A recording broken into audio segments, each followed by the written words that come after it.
আসসালামু আলাইকুম বিয়ার, সবাই কেমন আছেন? আশা করি ভালো আছেন। আমিও ভালো আছি। এই তো শুরু করলাম আজকে আরেকটি নতুন ব্লগ। তো সকালের নাস্তা শেষ করে মেয়েকে পড়াতে বসলাম। তো পড়ার ফাঁকে একটু বড়িটা রোদে দিয়ে নিলাম।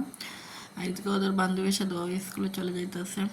তো ওরা আসলে ওদেরকে দেখে ছোটোবেলার কথা মনে পড়ে গেল। একসাথে আমরা অনেক বান্ধবীরা মিলে সবাই স্কুল এইভাবে যেতাম দল বেঁধে। আমার মেয়েও আজকে সেই ছোটোবেলায় যেতেছে। আমার সেই ছোটোবেলায় ফিরে যেতে মন চাইতেছে, কিন্তু আমাদের তার ফিরে যাওয়া সম্ভব না। তো তাদের স্মৃতিগুলোই ধরে রাখতে আমাদের জীবন চলতে হবে।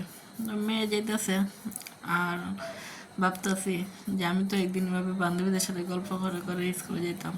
অনেক দিনটা নাকি আসলে অনেক আনন্দের ছিল। আসলে এখন সংসার জীবন অনেক জটিল। সংসার মানেই কষ্ট, দুঃখ, সুখ সব কিছু মিলিয়ে। তো স্টুডেন্ট জীবনটাই সবচেয়ে মজার ছিল। এখন বুঝতে আছি, আগে বুঝি নাই। এই তো এখন আজকে ভাবলাম কালকে তো রমজান চলে আসছে, তো একটু ঘরটা গুছিয়ে নিতে আছে। একটু ডিপ ক্লিন করবো, রুমগুলো সবগুলো ডিপ ক্লিন করব। তো ফ্যানটা মুছে নিলাম উপর থেকে নিচে, ফ্যানগুলো মুছে নিল। এখন এই তো আমার রুমটা গুছিয়ে নিলাম, একটা করে সব রুমই কাজ করলাম, কিন্তু সব কিছু তো শেয়ার করা সম্ভব না, অনেক লম্বা হয়ে যায় ভিডিওটা। তো আর শেয়ার করলাম না, চলে আসলাম ছাদে। এই তো 2 দিন ধরে পেঁয়াজের পানি ভিজে রাখছিলাম। পেঁয়াজের যে কুসা আছে না, এগুলো তুলে বলে মরিচ ধরে, কিন্তু আমার কেন জানি অনেকগুলো মরিচ গাছ, একটা মরিচও ধরতেছে না। আসলে আমার এরকম কোনো দিন হয় নাই, এই প্রথম মরিচ এত কম ধরতেছে।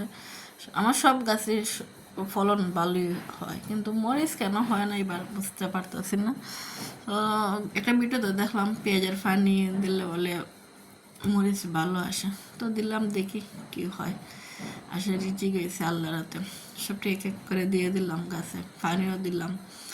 তো এই তো একটু আপনাদেরকে আমার বাসার সাইডটা ভিডিও করে দেখাইতেছি। আসলে বিকালবেলা তো চলে আসলাম ছাদে মেয়েকে নিয়ে, আর ফাইনে দিলাম। আর একটু ভিডিও ধারণ করে রাখি, আমার ভিউয়ার্সরা দেখবে।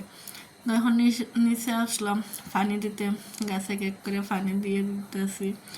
নিচে মোটামুটি হালকা পাতলা সবজি গাছ লাগানো হয়েছে, যে একটা লাউ গাছ, লাই শাক, এই বেগুন, টমেটো, এগুলোই। আসলে তেমন কিছু লাগানো হয় না। একটা শসাও ধরছে আমার কাছে। তো বিকালে চলে আসলাম নাস্তা বানাইতে। তো নাস্তা বানাইলাম মেয়ের জন্য রুটি, আমাদের জন্য সানা। তো ভালো থাকবেন বিয়াস, আসসালামু আলাইকুম।